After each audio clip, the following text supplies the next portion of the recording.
Welcome to the Sleepy Scribe. After all your endless wandering across the internet, you've finally arrived, hopefully ready to drift off peacefully with today's story. Before we dive in, drop a comment telling me where you're listening from and how late it is in your corner of the world. It's always fascinating to see how far and wide our listeners reach. And if you enjoy these videos, subscribing would mean a lot. Now, let's begin. Nestled amid the dense forests and rolling hills of Massachusetts, Salem Village was a place of stark contrasts, a hard land shaped by human hands, where wild nature pressed close and the grip of Puritan faith held every soul in careful balance. The wooden homes, darkened by years of weather and smoke, clustered tightly along narrow paths winding through fields edged with stone walls and gnarled apple trees heavy with late autumn fruit. Life here was harsh and disciplined, governed by a rigid code of piety and community that left little room for doubt or dissent. The village itself was more than a place. It was a tapestry of relationships woven from faith, fear, and the ceaseless toil of its people. Farmers rose before dawn, their breath misting in the cold air as they tended to crops struggling against the rocky soil. Women moved swiftly through their daily labors, baking bread, weaving cloth, tending children, all while guarding the spiritual well-being of their households. The meeting house stood at the heart of Salem, its tall steeple piercing the sky like a silent sentinel, a constant reminder of the all-seeing eyes of God and the expectations placed upon every heart. The congregation gathered each Sabbath beneath wooden beams worn smooth by years of prayer, their voices rising in solemn hymn, seeking solace and strength from Scripture that warned of sin's ever-present threat. Yet beneath the outward calm of devotion lay currents of tension, subtle and persistent. Neighbor eyed neighbor with guarded suspicion, disputes over land and inheritance simmered just below polite conversation, and the ever-watchful clergy kept close watch over moral conduct. Stories of strange happenings in the woods, unseen figures, eerie lights, whispered voices, passed from lip to lip in the flickering glow of hearth fires, blending superstition with genuine fear. Children were cautioned to stay close to home, and elders spoke of the devil's work as an ever-present danger lurking beyond the safety of the village. In this delicate balance of faith, fear, and daily hardship, the seeds of unrest found fertile ground. It was a community poised between survival and suspicion, where the boundaries of the natural and supernatural blurred, and the smallest whisper could ignite a storm. As the cold winds began to stir and the first snows dusted the earth, Salem Village stood unknowingly on the edge of a dark chapter, a tale of tragedy and terror that would echo through centuries as a stark warning of what happens when fear overtakes reason and justice is clouded by suspicion. In the hearts and minds of Salem's people, the world was a battleground between light and darkness, God and the devil locked in an eternal struggle that shaped every breath and step they took. The Puritan worldview, strict and unwavering, held that the unseen forces of evil were always at work, seeking to corrupt the faithful and drag souls into eternal damnation. From childhood, villagers were taught to see the devil's hand in misfortune, illness, and even the smallest slip of morality. To falter was to invite darkness, and vigilance was a sacred duty. The Bible, their unshakable guide, was read and reread by candlelight, its passages seared into memory with warnings against sin and clear mandates to root out evil wherever it might hide. In sermons that echoed through the meeting house, ministers spoke with fiery conviction, painting vivid pictures of the devil's cunning and the horrors of hellfire reserved for the wicked. Witchcraft, in this world, was not mere superstition but a tangible, deadly threat, a pact with Satan that could poison crops, curse neighbors, or snatch children in the dead of night. The idea that the devil's servants could walk among them, disguised as ordinary people, sharpened nerves and blurred trust. Fear of witches was entwined with daily life, a thread woven through conversations and actions. A withered crop might be blamed on a neighbor's curse, a sudden death whispered to be the work of dark magic. The church elders, tasked with guiding souls and maintaining order, wielded this fear as both shield and sword, seeking to protect the community by any means necessary. The theological foundation of the trials was steeped in this intense paranoia. The doctrine of the visible and invisible world held that evil spirits could manifest through human agents, whose identification was both a spiritual and communal imperative. Confession and repentance were paths to salvation, but accusation was a sacred weapon against the enemy within. This worldview bred suspicion and isolation. Every glance, every word, could carry hidden meaning. The very act of questioning or hesitation was dangerous, potentially marking one as an agent of the devil. Children, especially, were seen as vulnerable and impressionable, yet their visions and accusations held a terrifying power, proof that evil could be sensed even by the innocent. Outside Salem, such fears were not unique, but in this tightly woven community, where faith and law were inseparable, they took on a crushing weight. The fear of witchcraft was not a distant story but a living, breathing terror that demanded action. And so, the stage was set, a world where reason bowed to faith, where paranoia could spiral into persecution, and where the line between piety and panic was perilously thin. Beneath the rigid structures of faith and law that governed Salem Village, a web of social and political tensions wove its own complex pattern. Threads of jealousy, rivalry, and unresolved grievances that crept quietly into the daily lives of its inhabitants. Salem was far from a harmonious community. It was a place where land disputes festered, where family alliances could shift like the wind, and where long-held grudges simmered beneath polite smiles. The village was divided along fault lines as real and sharp as the stone walls that bordered the fields. On one side were the families who held claim to the best lands, the more prosperous farmers and merchants whose influence shaped village decisions. On the other side were those struggling to carve out their place, recent arrivals, or poorer families who chafed under the weight of social hierarchy and the rigid expectations of Puritan society. The Putnam and Porter families, for instance, represented opposing factions whose bitter rivalry spilled over into courtrooms and church pews alike. These disputes were not just about land or wealth, but about power, reputation, and the very survival of family honor. Such tensions simmered invisibly, but they found fertile ground in the charged atmosphere of fear and suspicion. When the witchcraft accusations began, they did not fall evenly across the village. Instead, they echoed the fractures already present. Those on the fringes, or those who had crossed powerful neighbors, often found themselves the first to be named. In many ways, the trials became a proxy battle for long-standing conflicts, an eruption of social unrest disguised as spiritual warfare. Salem's political structure itself was tangled and contentious. The village was not fully incorporated and often chafed under the authority of Salem town, creating a sense of marginalization among some villagers. The local government was a patchwork of committees and councils, with decisions often influenced by personal alliances rather than strict justice. This instability fed into the paranoia, as people looked for scapegoats to explain hardships and uncertainties. The Reverend Samuel Parris, newly appointed and deeply conscious of his precarious position, navigated these treacherous waters with a mix of zeal and caution. His sermons emphasized moral purity and the dangers of sin, yet his own household was a hotbed of conflict and fear, mirroring the wider village. Parris's enemies viewed him with suspicion, and his supporters leaned on his authority to bolster their own positions.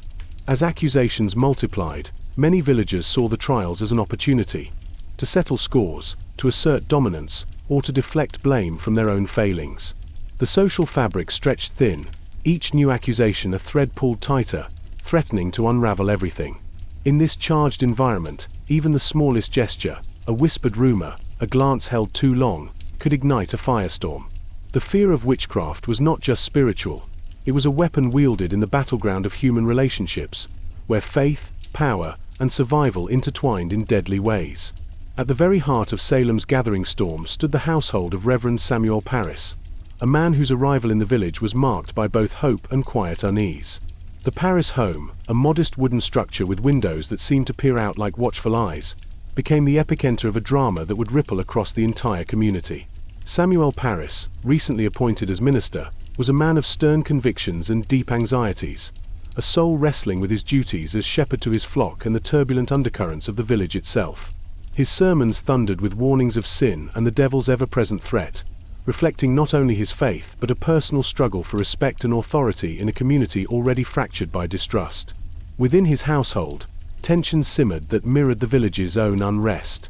His niece, Abigail Williams, a young girl of striking presence and sharp wit, was at once a figure of innocence and mystery. Her sudden fits and strange behaviors were the first to draw the fearful eyes of the village toward the Parris home, sparking the initial wave of accusations. Alongside Abigail was Betty Parris, the minister's daughter, whose similar afflictions seemed to confirm that dark forces were at work. The women who served in the Parris household, especially Tituba, the Caribbean slave brought from Barbados, carried stories and customs unfamiliar to the Puritan neighbors. Tituba's tales of spirits and magic, once whispered behind closed doors, spilled into the wider village, feeding the growing frenzy. Her position was precarious. caught between servitude and suspicion, and her eventual confession under pressure became a turning point in the trials. The dynamics within the Paris household were complex and charged with emotion. Fear, loyalty, resentment, and ambition all tangled together. Abigail's role was particularly enigmatic. Some saw her as a victim, swept up in forces beyond her control, while others whispered that she wielded her newfound power with calculated intent. Meanwhile, Reverend Paris grappled with the implications of his family's plight. The afflictions of Abigail and Betty were not just personal tragedies but public crises, threatening his reputation and the fragile peace of his congregation. His response, a mix of fervent preaching, rigid control, and desperate attempts to assert order, helped fan the flames of hysteria even as he sought to contain them. Outside the Paris home, the village watched with a mixture of curiosity, fear, and judgment. The minister's household, once a symbol of spiritual guidance, became a lightning rod for suspicion and conflict. The early days of the witch trials were shaped profoundly by the private struggles and public faces of this family, setting a pattern of accusation and fear that would engulf Salem. In the stillness of a cold February evening, the quiet of the Paris household was shattered by strange and terrifying sounds, gasps, cries, and the sudden convulsions of young Betty Paris, the minister's daughter, followed closely by her cousin Abigail Williams. Their small bodies writhed and twisted, limbs jerking uncontrollably, eyes rolling back as if caught between this world and another. The household erupted into frantic whispers as servants and family alike struggled to understand the sudden affliction. Was it a mysterious illness, a stroke of madness, or something far darker? The village, already steeped in a world where the supernatural was as real as the earth beneath their feet, quickly chose the latter. Within hours, the rumors spread like wildfire. The minister's home had become a battleground between angels and demons, and these young girls the unwilling pawns caught in the fray. Neighbors gathered, eyes wide with both fear and morbid fascination, watching as the girls' convulsions intensified, their voices slipping into strange tongues, their bodies reacting to invisible torments only they seemed to feel. Physicians were called, but the cold logic of medicine faltered before symptoms that defied explanation. The medical men, learned in the ways of humors and bodily imbalance, could offer no remedy for what seemed to be a spiritual assault. Instead, their uncertain diagnoses only deepened the village's conviction that the devil's hand was at work. Inside the Paris household, fear clung to the air like a thick fog. Reverend Paris wrestled with a priest's duty to protect his flock and a father's desperate wish to shield his daughter. Every fit, every scream, was a blow to his authority and a challenge to the stability of Salem itself. Abigail and Betty became the center of whispered prayers and frantic speculation, their afflictions seen as signs, ominous messages from a hidden enemy lurking among them. The girls themselves were caught in a whirlpool of confusion and fear. Their young minds struggled to grasp the growing attention and power their condition had brought, and whether through fear, pressure, or something else, they began to name names. Accusations that would set the tragic machinery of the trials in relentless motion. The village, gripped by a mixture of terror and zeal, rallied to unmask the evil they believed threatened their souls. The line between victim and accuser blurred, and the first dark seeds of suspicion took root, destined to grow into a forest of accusation and despair that would shadow Salem for years to come. Within the walls of the Paris household, where shadows danced flickering from candle flames, Tituba stood at the crossroads of fate and fear, a figure both enigmatic and tragic, her Caribbean origins marking her as an outsider in the strict Puritan world. She carried stories from distant lands, tales of spirits and magic whispered beneath tropical stars, secrets that had once been shared in quiet corners but now became the fulcrum of Salem's hysteria.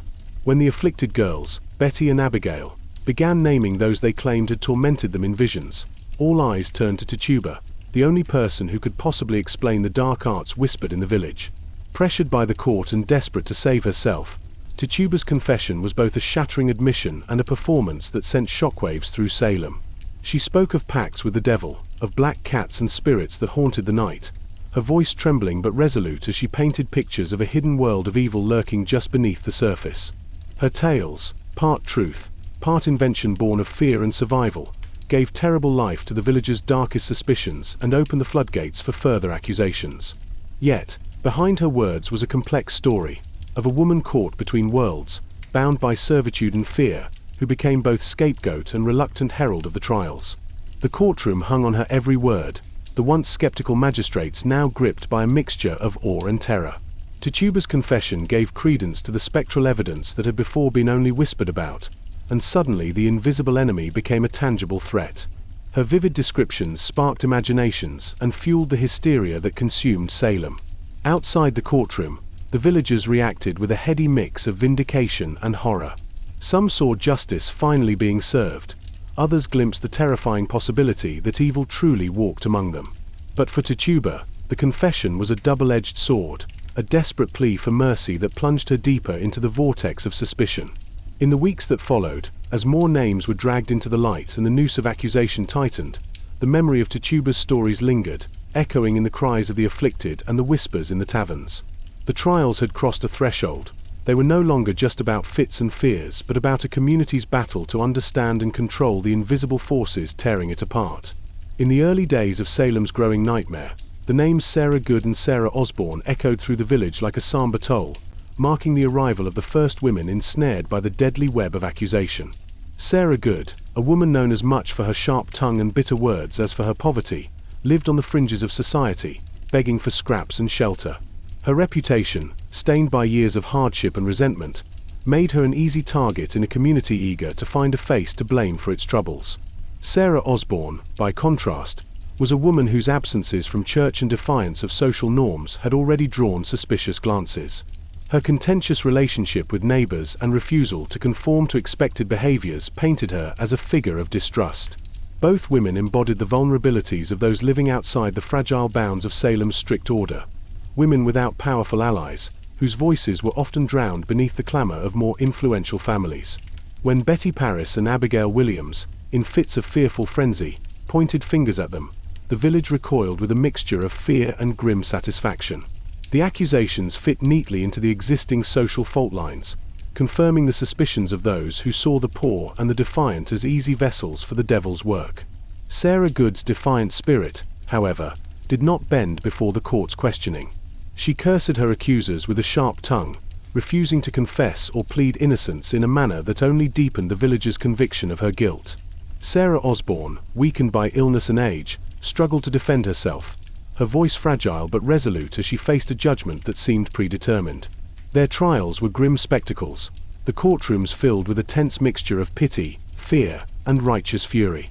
The women's fates were sealed not only by the evidence presented but by the weight of communal fear and the need for swift justice. Their arrests marked a turning point, shifting the trials from mysterious fits and fearful whispers to a public crusade with real prisoners and impending doom. Outside the court, Salem streets buzzed with a restless energy. Neighbors exchanged worried glances and hushed theories, families tightened their bonds, and the undercurrent of suspicion grew ever stronger. The witch hunt was no longer a secret battle but a community's consuming fire, threatening to burn away reason and mercy alike. In the eerie half-light of Salem's autumn days, a group of young girls emerged as both the heart and the engine of the growing hysteria, their voices carrying a power far beyond their years.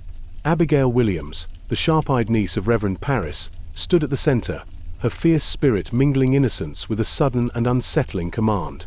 Alongside her were Ann Putnam Jr., whose own family bore the heavy scars of loss and grief, and a circle of other children and teenagers whose fits and accusations began to shape the fate of the entire village. These girls, caught in the tangled web of childhood, fear, and emerging authority, became unlikely wielders of power in a world that otherwise dismissed their voices.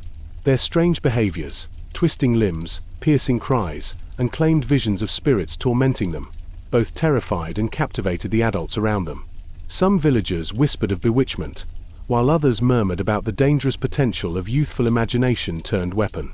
The girls' accusations were startlingly precise, naming neighbors, strangers, and even some prominent villagers as witches consorting with the devil.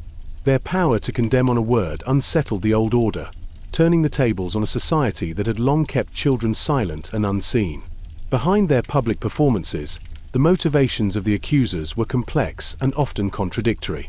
Some sought attention and belonging in a strict and hierarchical society. Others acted out fears or long-standing resentments. Some may have been swept up in genuine belief, and a few, perhaps, manipulated the situation with surprising cunning. The village's response to the girls' accusations was swift and severe. Parents, neighbors, and leaders all felt the mounting pressure to act, caught between doubt and dread. The courtroom became a theater where the voices of the young accusers were treated as gospel, their testimonies fueling arrests and condemnations that would cascade through Salem like a ruthless storm.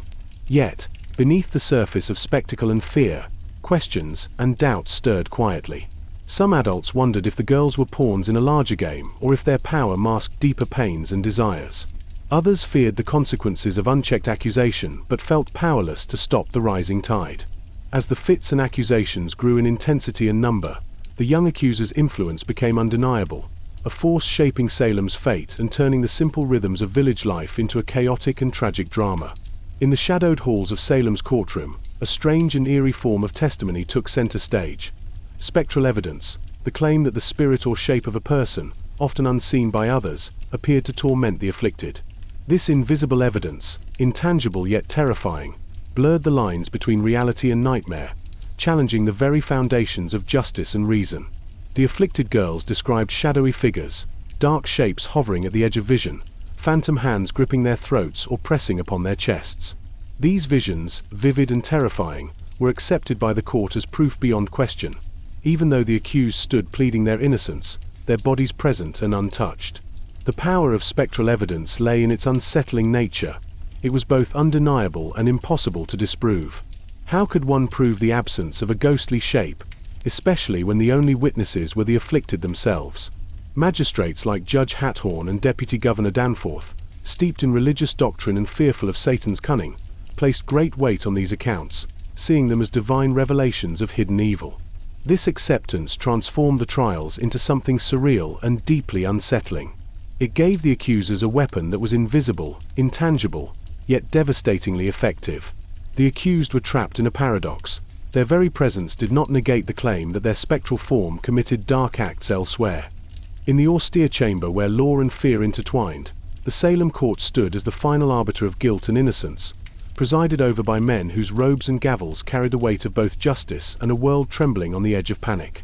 At the forefront was Judge Jonathan Hathorne, a man whose stern visage and sharp gaze bore the marks of countless trials, his sense of duty unwavering yet complicated by the swirling hysteria around him. Alongside him sat Deputy Governor William Stoughton, a figure both respected and feared, whose rigid adherence to Puritan orthodoxy made him an uncompromising enforcer of divine law. These men, along with a panel of magistrates, operated within a legal system born of English common law but shaped by the unique pressures of a theocratic society where spiritual sins demanded earthly punishment. The court's procedures, by modern standards, were a precarious balance of law and faith. Accusations were heard without the protections of modern due process.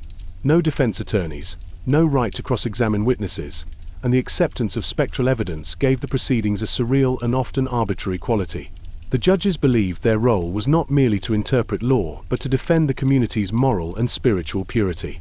Their decisions carried immense consequences, and the line between righteous judgment and hysteria was dangerously thin. Magistrates struggled to reconcile the contradictions before them, the accused's desperate pleas for mercy, the fervent testimonies of the afflicted, and the invisible forces they believed were at play. Doubt sometimes flickered in the eyes of even the most hardened judges, but the fear of letting evil go unpunished outweighed calls for caution. The courtroom atmosphere was thick with tension, a stage where power, belief, and desperation collided. The judges' robes swirled amid whispered prayers and stifled sobs as families watched loved ones stand accused, their futures hanging by a thread woven from fear and faith. Outside the walls, the community looked to the court for answers, justice, and salvation, placing immense pressure on its leaders. Yet the legal machinery, built to uphold order, often fueled the chaos, transforming the trials into a spectacle where reason faltered and lives were irrevocably changed. Once the first accusations took hold in Salem village, they spread with a force like wildfire racing through dry brush, leaping from one corner of the community to another with terrifying speed and unpredictability. No one was truly safe from suspicion, not the wealthy, nor the poor, not the pious, nor the outspoken. The names once whispered in fear became a growing list, tangled and sprawling like the thick woods surrounding the village. Each new accusation carried with it the weight of the community's growing panic and the desperate desire to root out evil before it consumed them all. Families found themselves divided, friendships fractured, and neighbors turning suspicious eyes toward one another. The close-knit bonds that had once defined Salem began to unravel, replaced by an atmosphere thick with mistrust and dread. The accusations often followed patterns. Old grudges resurfaced, land disputes became fuel for new charges, and personal vendettas hid behind the veil of piety. Even respected members of the community were not immune. Rebecca Nurse, an elderly woman renowned for her gentle spirit and strong faith, found herself accused, sending shockwaves through Salem and raising troubling questions about the nature of guilt and innocence. The spread of accusations was also marked by the growing influence of the young accusers, whose fits and testimonies seemed to grow more elaborate and convincing with each passing day. Their claims extended beyond neighbors to prominent figures and sometimes even strangers passing through, expanding the net of fear. The very fabric of daily life was transformed as people hurried through the streets, wary of whispered conversations and sudden glances. Markets emptied earlier, doors were bolted tighter, and gatherings grew smaller and more cautious. In homes, families prayed fervently for protection and deliverance from the invisible threat that seemed to shadow every step. This rapid spread of suspicion was a crucible that tested the limits of Salem's community. Some struggled to maintain hope and reason, seeking evidence and fairness amid the storm, while others surrendered to panic and the desperate need for scapegoats. The village, once bound by shared faith and toil, now stood fractured and fearful, caught in a deadly dance where accusation and survival became inseparable. As the shadow of accusation stretched over Salem, its grasp tightened around the very hearts of families and the delicate threads of community life. The trials were not merely legal proceedings, they were a crucible of human relationships, reshaping bonds with the heat of fear and suspicion. Families who once gathered around hearths to share stories and comfort now found themselves fractured, their unity splintered by doubt and dread. Husbands, wives, parents, and children were caught in a terrifying web where love and loyalty were tested against the relentless pressure to denounce or defend. In many homes, whispered conversations turned to whispered accusations. A husband's silence could be read as guilt, a mother's tears as weakness, and a daughter's nervous glance as collusion. The fear of being named or implicated bred a toxic atmosphere where trust became scarce and suspicion abundant. Some families became divided along bitter lines. Those who were accused often faced ostracism before even standing trial. Neighbors who had shared years of friendship turned their backs, unwilling or afraid to risk association with the tainted. The stigma spread like contagion, infecting social circles and unraveling the tightly woven fabric of village life. Children bore their own burdens, some were witnesses, others accusers, and many suffered the loss or imprisonment of parents. The emotional toll was immense, a silent suffering carried beneath the public spectacle of the trials. Mothers grieved for absent husbands, children feared for their futures, and the elderly watched helplessly as their world turned upside down. The church, once a unifying force, became a battleground where loyalty to faith clashed with the need to protect family. Congregants wrestled with doubts and fears, torn between belief in the court's authority and the pain of watching loved ones condemned. Community gatherings grew tense, conversations guarded, and a pervasive atmosphere of fear replaced the warmth of fellowship. Beyond the immediate anguish, the trials sowed seeds of long-lasting trauma. The scars of betrayal, loss, and injustice would echo through generations, coloring how Salem's descendants remembered and understood their history. In this crucible of fear and faith, the human cost of the witch hunt was laid bare, not just in the lives lost, but in the shattered trust and enduring wounds left behind. As the shadow of accusation stretched its chilling fingers across Salem village, it reached deep into the heart of every family, twisting bonds once thought unbreakable into fragile strands, fraying under the relentless weight of suspicion and fear. What had begun as whispered rumors and isolated fits soon transformed the intimate spaces of homes into arenas of quiet desperation and quiet betrayal, where love and loyalty waged silent wars against self-preservation and terror. Imagine a once lively hearth, where children's laughter had filled the air and the warm aroma of baking bread curled through wooden beams. Now, that same hearth sat cold and silent, the family circle broken, eyes cast downward or darting nervously, words carefully measured lest they betray a dangerous secret. Husbands and wives, whose vows had promised unwavering partnership, found themselves estranged by suspicion. A husband's reluctant glance might be taken as guilt, a wife's anxious silence could be twisted into complicity.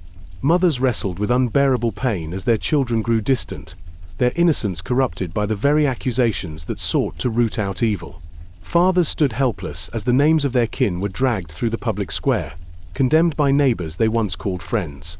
Children, the most vulnerable souls, lived in a liminal space of confusion and fear.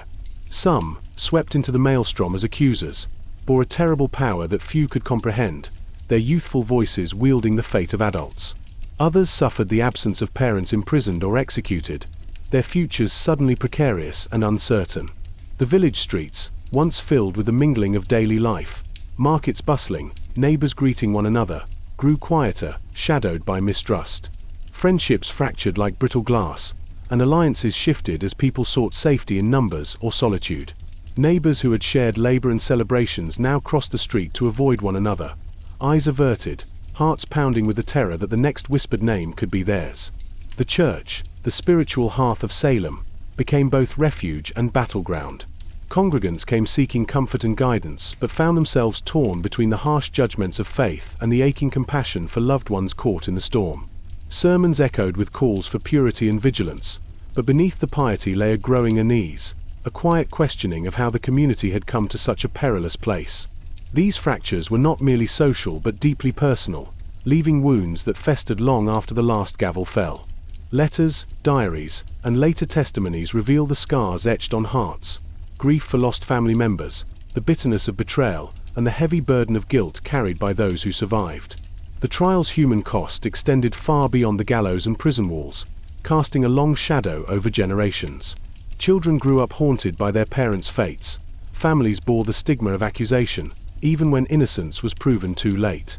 The fabric of Salem society, once tightly woven by shared belief and hardship, lay rent and fragile, a testament to the devastating power of fear unchecked. In this dark chapter, the story of Salem is not only one of trials and executions but of lives forever altered, relationships strained beyond repair, and a community forced to confront the terrible consequences of losing sight of compassion amid chaos. In the swirl of accusation and fear that engulfed Salem, behind every name pronounced guilty or innocent lay a tapestry of deeply human stories. Lives filled with hopes, struggles, dreams, and fears, all caught in the merciless machinery of hysteria. To understand the trials fully, one must pause and listen to these voices, to see the faces behind the fearful rumors and the chilling court records. Take Rebecca Nurse, for instance, an elderly woman revered for her gentle spirit and steadfast faith. Known throughout Salem for her kindness and wisdom, she had raised a large family and was seen as a pillar of the community. Her calm demeanor and reputation made her accusation all the more shocking, shaking the village to its core. When confronted in court, Rebecca maintained her innocence with quiet dignity, her voice steady despite the storm swirling around her. Her conviction tore at the heart of Salem's fragile moral fabric, raising painful questions about justice and the limits of fear. Then there was Giles Corey, a grizzled farmer whose stubbornness was legendary. Though not formally accused of witchcraft, Giles's refusal to enter a plea led to the cruel pressing torture, heavy stones placed upon his chest in an effort to force confession. His final words, "more weight," became a defiant symbol of resistance, echoing through history as a testament to personal courage in the face of injustice. Sarah Good, the first woman accused, was another tragic figure. Known for her poverty and harsh demeanor, she was marginalized and scorned, making her an easy scapegoat. Yet beneath her bitter exterior was a woman fighting for survival in a harsh world, her cries in court mingling fear, anger, and despair. Her story reflects the deep social fractures that the trials both exposed and exploited. Elizabeth Proctor's ordeal adds another layer of complexity. Married to a respected farmer, she was accused amid the swirling chaos, caught in the tangled web of personal rivalries and community tensions. Her struggle to maintain dignity and truth amid mounting pressure reveals the fragile line between guilt and innocence, and the devastating cost of suspicion. Each accused person brought to the court was more than a name or a number. They were husbands, wives, mothers, fathers, neighbors, people with stories interrupted by fear and violence. Their testimonies, letters, and the memories of those who survived paint a vivid portrait of humanity under siege. In the shadows of Salem's wooden homes, behind the closed doors, these stories whispered of resilience and tragedy, of innocence lost and courage found. Through their voices, the trials become more than a history of terror. They become a testament to the enduring complexity of human nature when faced with the darkest fears. In the midst of Salem's swirling storm of suspicion and accusation, the ministers and clergy stood as both guides and gatekeepers of the community's spiritual life, their words and actions shaping the unfolding drama in profound and sometimes contradictory ways. At the pulpit, Voices rang out with urgency and fire, warning of the devil's ever-present threat and calling for vigilance against the invisible enemies lurking among them. Reverends like Samuel Parris, whose household had been the epicenter of the initial hysteria, preached sermons steeped in fear and divine judgment, their words stirring both comfort and terror. Yet not all clergy shared the same fervor or approach. Some ministers grappled privately with doubts, wrestling with the tension between their faith in God's justice and the harsh realities of the trials.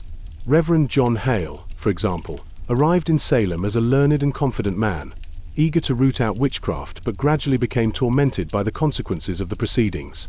His initial zeal softened into heartfelt concern as he witnessed the damage wrought upon innocent lives, leading him to question the court's methods and the validity of spectral evidence.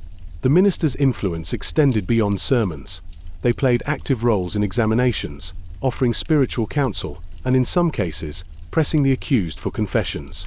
Their authority lent weight to the accusations, shaping public opinion and lending divine sanction to the court's decisions. Yet this role was fraught with tension. Balancing pastoral care with a perceived duty to protect the community from evil, ministers often found themselves torn between compassion and conviction. The pulpit became a place where fear and faith collided, and the voices of the clergy could either inflame hysteria or call for mercy, depending on the man and the moment. Behind closed doors, some clergy wrestled with their conscience, haunted by the suffering they saw and the growing sense that the trials were spiraling beyond control. Letters and later confessions reveal a community of ministers deeply conflicted, some resolute in their belief in the righteousness of their cause, others burdened by guilt and regret. The complex role of the clergy during the Salem Witch Trials reflects the broader struggle of a society trying to reconcile spiritual certainty with human fallibility. Their influence helped shape the tragic course of events, their voices echoing through the village's history as both heralds of justice and witnesses to tragedy.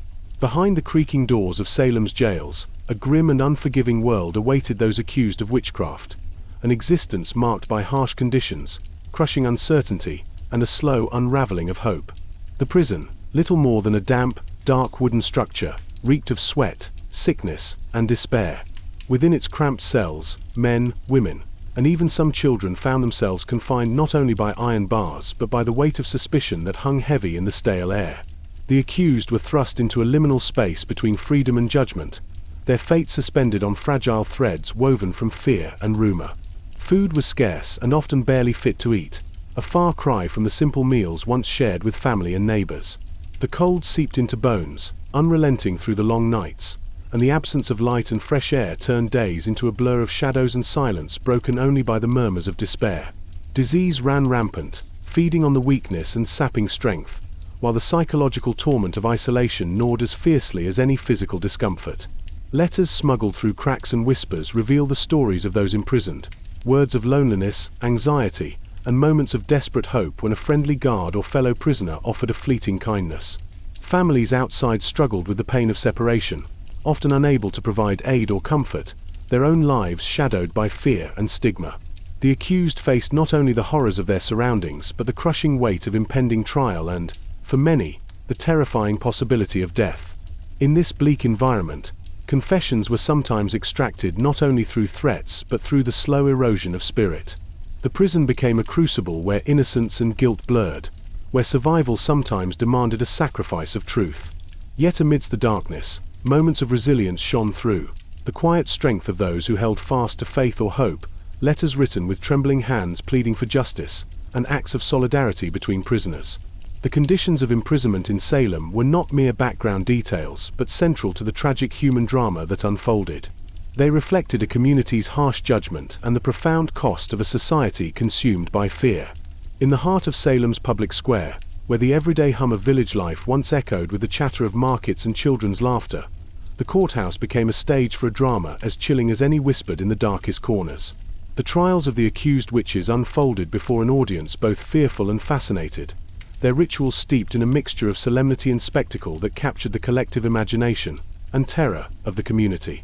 As dawn broke on trial days, the courthouse doors would creak open to reveal rows of wooden benches filled with townsfolk, neighbors, and curious onlookers, all drawn by a mixture of piety, gossip, and morbid curiosity.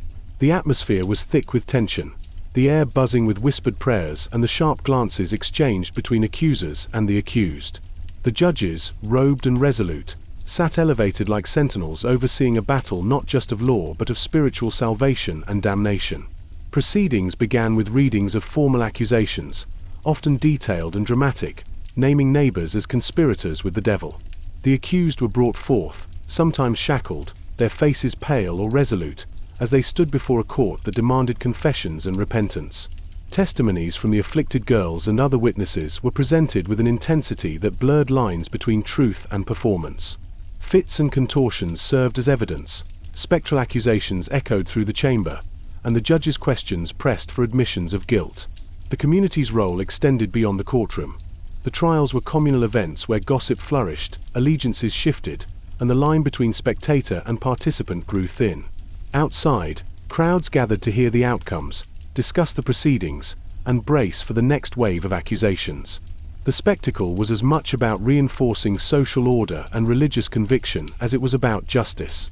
Yet beneath the surface pageantry lay profound tragedy, the crushing weight of lives overturned, families torn apart, and the chilling finality of sentences handed down. The courtroom became a crucible where faith, fear, and power collided, and where the very essence of Salem's soul was tested. Within the pressure cooker of Salem's trials, confessions emerged as both a means of salvation and a prison of their own, a twisted path where truth, fear, and desperation collided in a fragile dance. For the accused, the choice to confess or maintain innocence was fraught with peril, a decision often made under unbearable psychological and physical strain. Those who confessed were sometimes spared the gallows, their admission viewed as a necessary step toward repentance and redemption in the eyes of the court. Yet, confession was a double-edged sword, sealing a fate marked by shame, loss of reputation, and an ambiguous freedom that still bore the scars of accusation. False confessions became common as the noose of pressure tightened. Torture, isolation, and the relentless questioning broke down even the strongest wills. Some accused confessed to acts they had never committed, naming others in a desperate bid to divert suspicion or lessen their own suffering. The confessions often became elaborate stories, woven with supernatural details conjured by fear and suggestion. Pacts with the devil, attendance at witches' sabbaths, and curses cast upon neighbors. These admissions fueled the court's frenzy, sending shockwaves through the village and deepening the spiral of accusation. For those who refused to confess, the path was often bleaker. They faced harsher punishments, prolonged imprisonment, and the shadow of execution hanging heavy above them. Their steadfast innocence was sometimes seen as proof of deeper guilt, and their silence became a battleground of willpower and despair. The dynamic between confession and denial shaped much of the trial's tragic narrative. It created a system where truth became malleable, shaped by fear, coercion, and the desperate human instinct to survive. Family members, friends, and neighbors watched with heartbreak as loved ones made these agonizing choices, their lives forever altered by the confessions that sometimes saved and sometimes damned.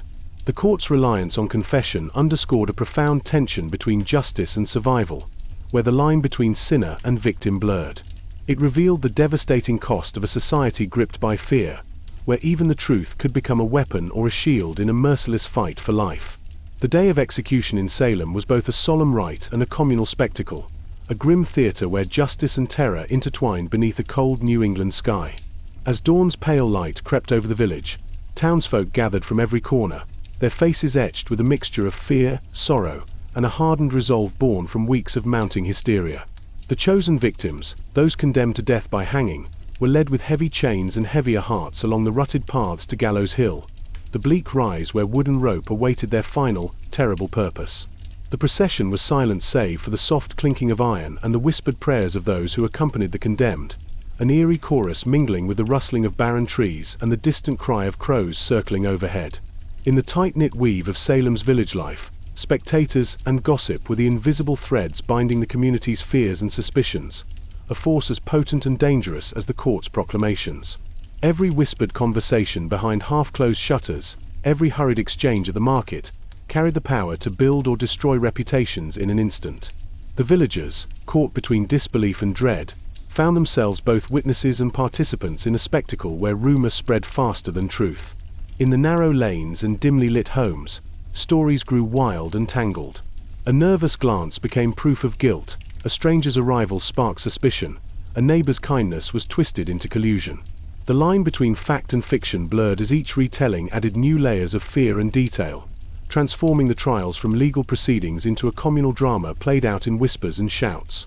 Spectators, drawn by curiosity or a desire to affirm their own safety, flocked to the trials and executions, their murmurs and reactions fueling the hysteria. The courthouse became a theater where public opinion shaped and was shaped by the spectacle. Friends turned wary, families fractured under the weight of suspicion, alliances shifted like shadows. Gossip became a weapon wielded with as much power as any court decree. The young accuser's stories gained credibility not only through testimony but through the fertile ground of rumor, which spread like wildfire through Salem's social fabric. Innocent actions were recast as sinister signs. Old grievances surfaced under the guise of spiritual warfare. Behind closed doors, villagers debated, feared, and speculated, their words carrying consequences that rippled through every home. The power of spectators and gossip lay not just in their reach but in their ability to amplify fear and validate accusation. They created an environment where silence was dangerous, and speaking out could mean becoming a target. This maelstrom of whispers and watchful eyes turned neighbors into enemies and shattered the fragile trust that once held Salem together. The role of spectators and gossip reveals how hysteria can escape the courtroom and infect the very heart of community life, transforming everyday interactions into battles for survival and reputation.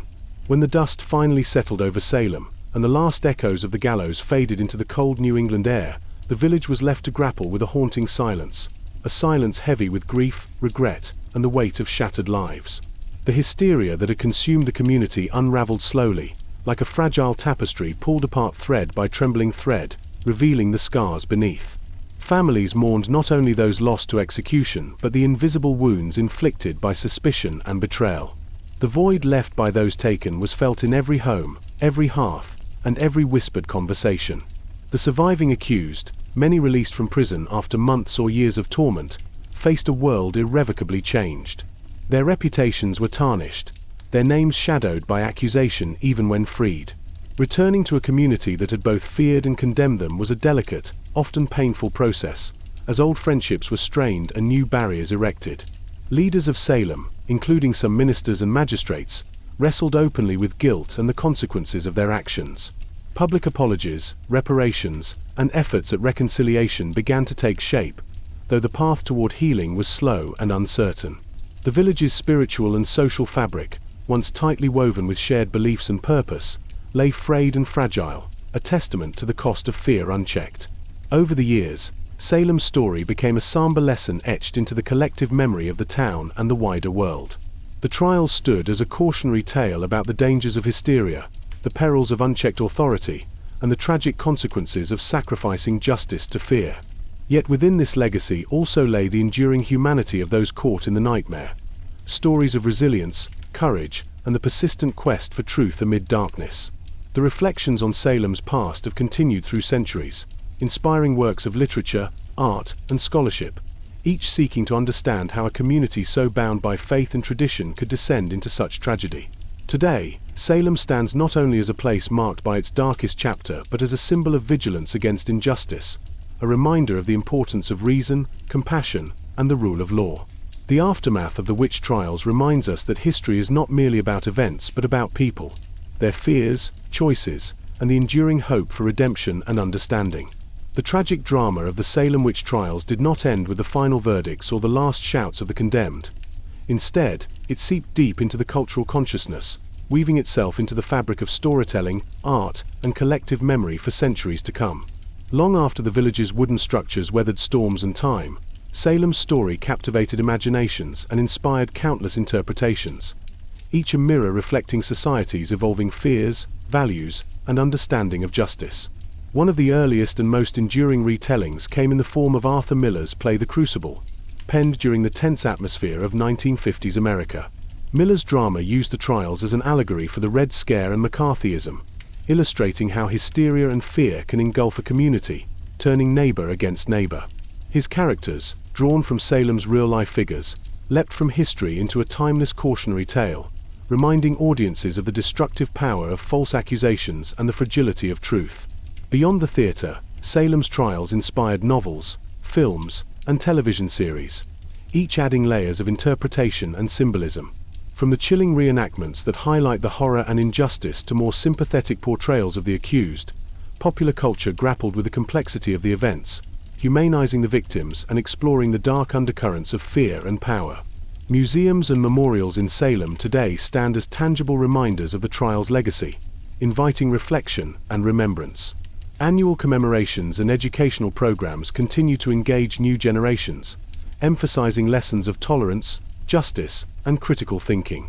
The trials have become a symbol, a warning etched into the collective psyche about the dangers of mass hysteria, scapegoating, and the consequences of abandoning due process. Yet, even as the story has been retold countless times, the nuances of Salem's past, its social tensions, personal tragedies, and spiritual struggles, remain a rich field for exploration and empathy.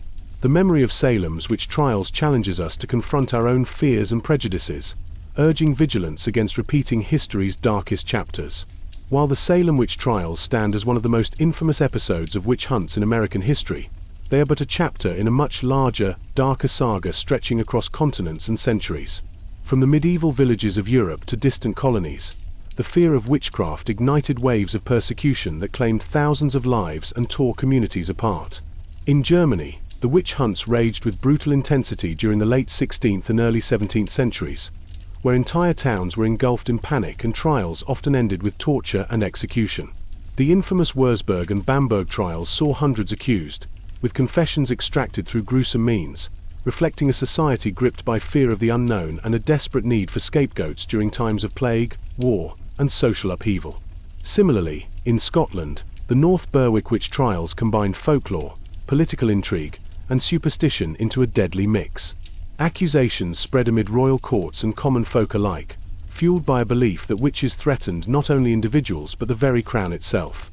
These hunts were marked by a combination of local paranoia and centralized power wielding, with confessions often elicited under harsh conditions. Unlike Salem's relatively brief but intense episode, the European witch hunts spanned decades and thousands of cases, weaving a complex tapestry of religion, law, and social dynamics.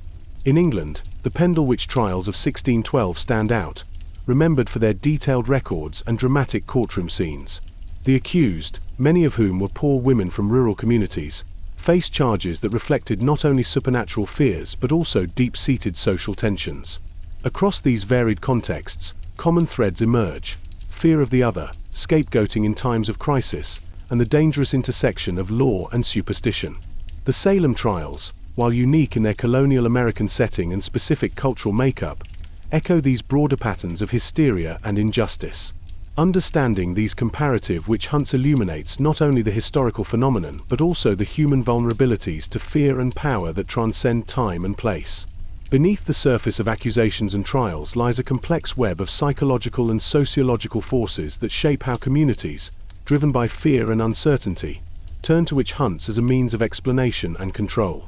The human mind, ever seeking patterns and causes in a chaotic world, can become vulnerable to confirmation bias, the tendency to interpret ambiguous events as evidence supporting pre-existing fears.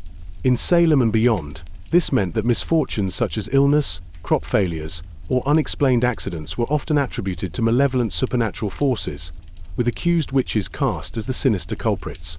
Social psychology offers further insight into how group dynamics fuel such hysteria. The phenomenon of groupthink, where dissenting voices are silenced in favor of consensus, created a feedback loop of fear and suspicion. Individuals, afraid to challenge the dominant narrative for fear of ostracism or accusation, reinforced collective beliefs in the presence of evil within the community. Authority figures, ministers, magistrates, and elders, lent legitimacy to these beliefs, their influence magnifying the social pressure to conform and root out perceived threats. Stressful social conditions exacerbated these dynamics. In Salem, factors such as economic hardship, political uncertainty, religious fervor, and previous conflicts created a fertile ground for anxiety to morph into scapegoating. The tight-knit, isolated nature of colonial communities meant that fears quickly spread and intensified, with no outlet for dissent or reasoned debate. Psychologically, individuals caught in the hysteria experienced a range of powerful emotions: fear, paranoia, guilt, and the desperate need for control in an unpredictable environment. These feelings could manifest as real physical symptoms, such as the fits of the afflicted girls, blurring the line between psychological and physical reality. The trials also reveal how power structures exploit these vulnerabilities. Witch hunts often serve to reinforce existing social hierarchies, targeting marginalized individuals, women, the poor, the socially isolated, while uniting the majority against a common enemy. This mechanism diverted attention from internal conflicts and frustrations, providing a scapegoat for broader societal tensions. Understanding the psychological and sociological causes behind witch hunts offers not only a window into past tragedies but a cautionary lens through which to view modern episodes of mass panic and scapegoating.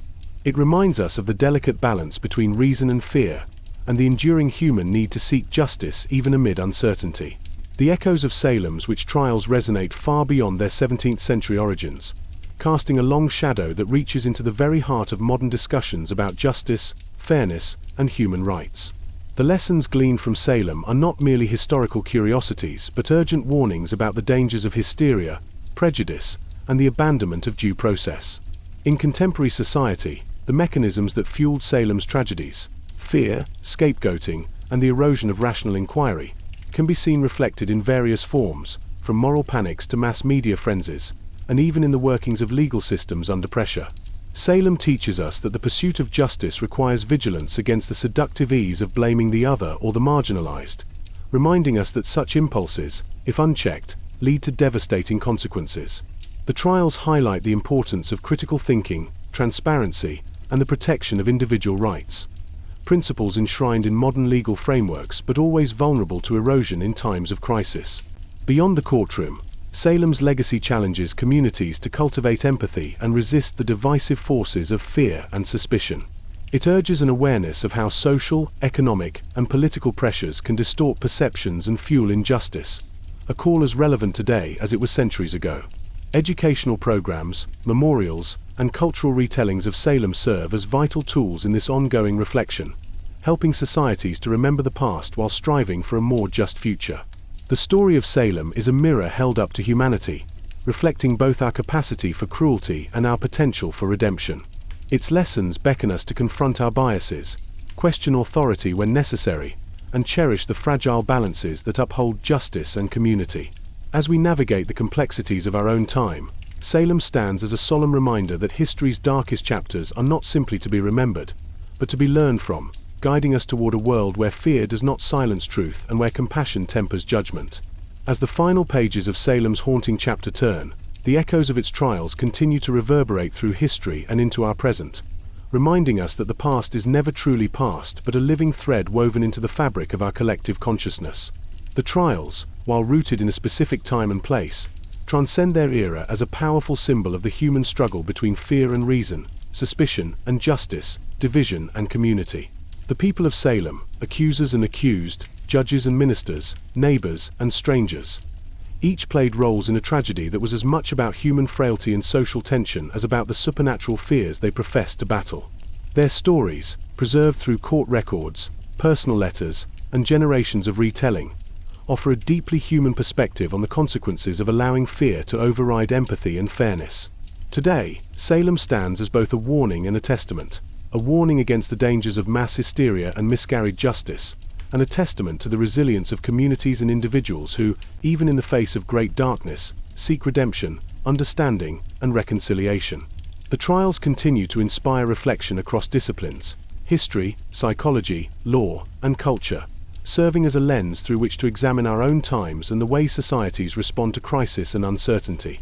Through memorials, education, and storytelling, the legacy of Salem lives on, inviting us to remember not only the pain but also the lessons hard-earned through suffering. The continuing impact of Salem reminds us that vigilance, compassion, and reason are vital safeguards against repeating the mistakes of the past. It challenges each of us to listen carefully to the voices of the marginalized, to question the ease of fear-driven judgment, and to uphold the principles of justice with courage and humility. In this ongoing journey, Salem's story is not confined to history books but becomes a living dialogue, a story told and retold as a beacon guiding us through the complexities of human nature and the eternal quest for truth.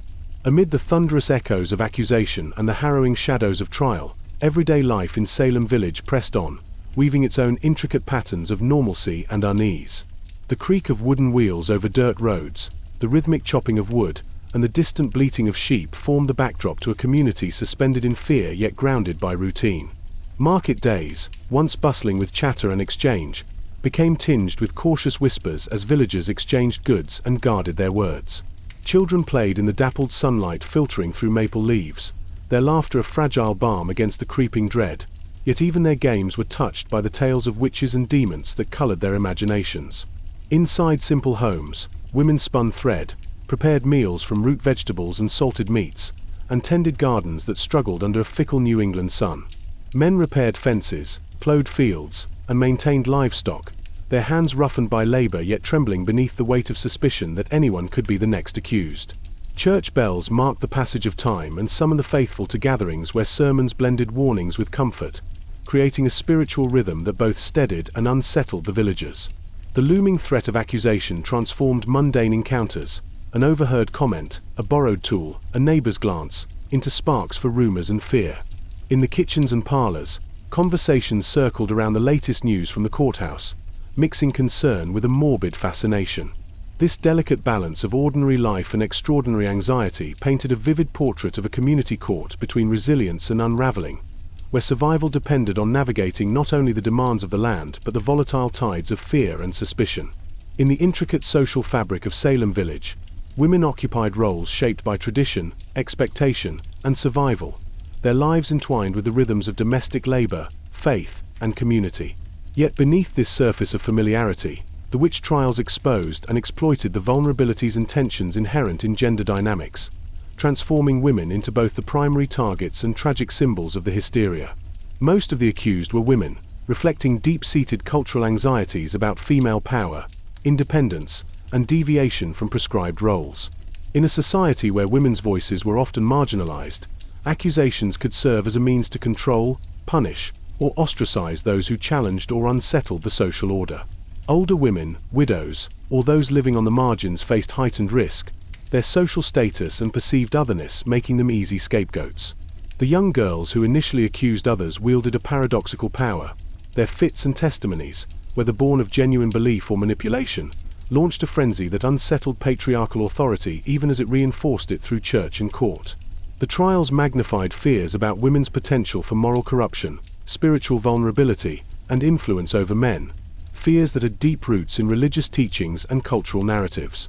At the same time, the accused women often demonstrated remarkable resilience, dignity, and complexity, challenging simplistic portrayals of witches as mere villains or victims.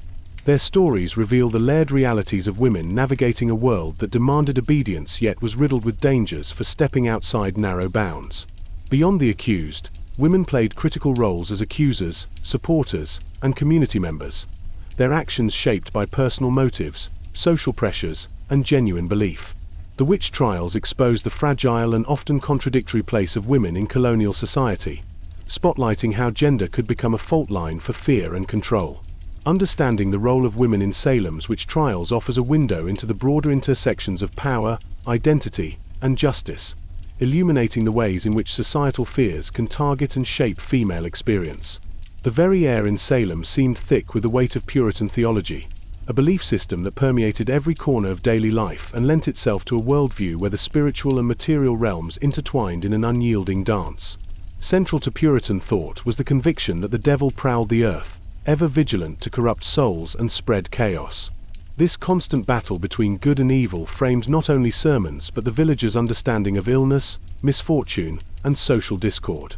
The fear of witchcraft was thus not an isolated superstition but an extension of deeply held religious convictions. In the minds of Salem's Puritans, the presence of witches was evidence of the devil's insidious work, threatening the fragile covenant between God and his chosen people. This belief magnified the stakes of the trials. Accusation and confession were spiritual warfare, and the community's survival depended on rooting out sin and evil. Ministers' sermons thundered warnings, preaching about the dangers of pride, temptation, and the consequences of straying from divine law. Theocratic governance blurred the lines between civil authority and religious oversight, making dissent or skepticism not only a legal issue but a spiritual threat. Scripture was cited as both evidence and mandate, and biblical punishments were interpreted as just and necessary. This rigid framework left little room for doubt or mercy. The The trials became an arena where theology fueled fear, suspicion, and the zeal to purge perceived evil. However, Puritan beliefs also contained strands of introspection and repentance. As the trials progressed and their consequences became clear, some clergy and villagers wrestled with the tension between divine justice and human fallibility, leading to moments of doubt, confession, and calls for reconciliation. The influence of Puritan theology on the witch trials reveals the profound power of belief to shape reality, how a community's spiritual worldview can both inspire courage and unleash devastating fear. It reminds us that the witch hunts were as much a religious crisis as a social one, where theology became a lens through which every event was interpreted and every accusation given weight. As the last threads of Salem's dark chapter weave into the fabric of history, the trials remain a haunting testament to the fragile boundary between fear and justice. This tragedy, born of suspicion and fueled by zealotry, reveals how communities can unravel when panic overtakes reason and empathy is cast aside. The lessons of Salem ripple through time, reminding us that the rule of law must guard against the tides of hysteria and that safeguarding individual rights is essential to true justice. Though centuries have passed, the echoes of those accused still resonate, calling us to remember their humanity and the costs of injustice. Salem's legacy challenges us to confront our own biases and fears, urging a vigilant defense of truth and compassion. In this enduring story, the past speaks to the present, inviting reflection, humility, and a commitment to a more just and understanding world. That is the end of our story. Thank you for listening and good night.